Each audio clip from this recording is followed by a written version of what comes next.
There's our candle in honor of gratitude. I've been sharing about in this group and the other groups that I've been going to, the deep grief that I'm in over the loss of both of my parents. And so the topic of gratitude at a open mic for art and self-expression connected to psychedelics is just really where I want to be. Art is my medicine. Art heals, gratitude heals. And I'm going to share a longer, about a one-page reading and then a short reading. But they're both about love beyond death. And psychedelics, which I'll share a little bit more about after this reading, have helped me sort of be with like, what is all this? what are we doing? Love creates a divine portal of connection. I can't hug my father or call him and ask about his day or share stories of my mother and weep over her death. And I can't watch him evolve as he was doing so beautifully, or look him in the eye and thank him for his love. A year with all of that has been blinding, but he is still my compass in this life. I carry around his wisdom in my heart, guiding and protecting me. I see him looking back at me through the eyes of others that knew him. You all smile and soften and slow down when you talk about him. Thank you for reflecting him back to me. Love creates a divine portal, connecting spirits, and I am never without him. Today, I thank DMT for the next steps in my healing journey. For the insights granted to me from a trip on DMT. You see, I believe I'm a light worker. I believe I've chosen this quest to help evolve the unity consciousness. I believe I have experienced my Kundalini energy awakening. Kundalini means coiled snake, and it's believed to be divine, ultimate life force energy we all have inside, remains dormant at the base of our spines until deemed ready, and only at this time will uncoil and grow, create an upward flow, leading to an expanded state of consciousness. There's no diagnostic test to assess, but I have reason to believe I feel my energy expanding, thanks Kundalini, as evidenced by the remarkable capacity to heal within me that now lies. I work on my energy each and every day, Reiki, chakras, on this I meditate. Meditation is like breathing, simply being, even seeing. With your eyes closed, my energetic strength responds and grows. Grateful, grateful, grateful, grateful, grateful, grateful, grateful. Start my day with gratitude. Things that I'm most grateful for. I say Kundalini, energy healing.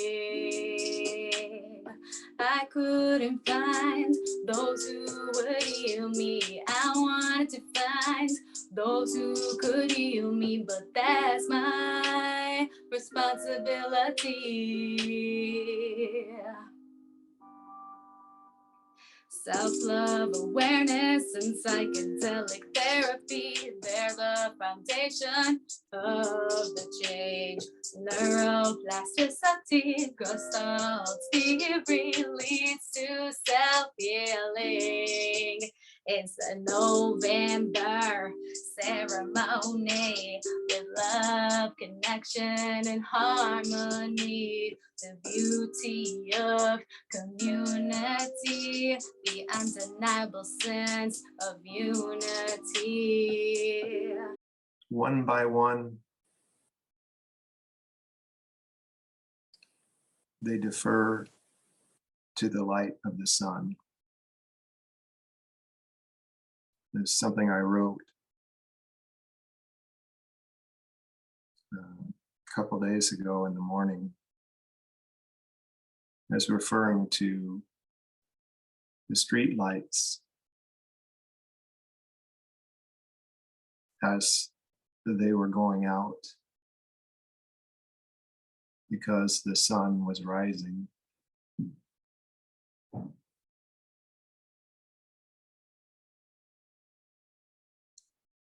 And it brought attention to this idea that those streetlights could represent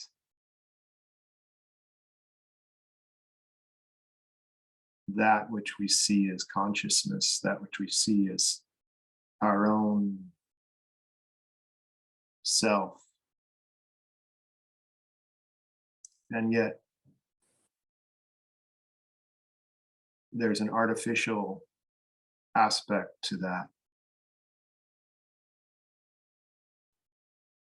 Something closer to the ego light. That when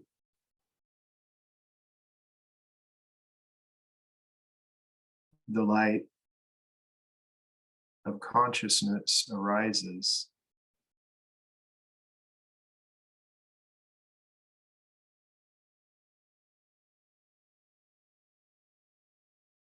it subsumes all other forms.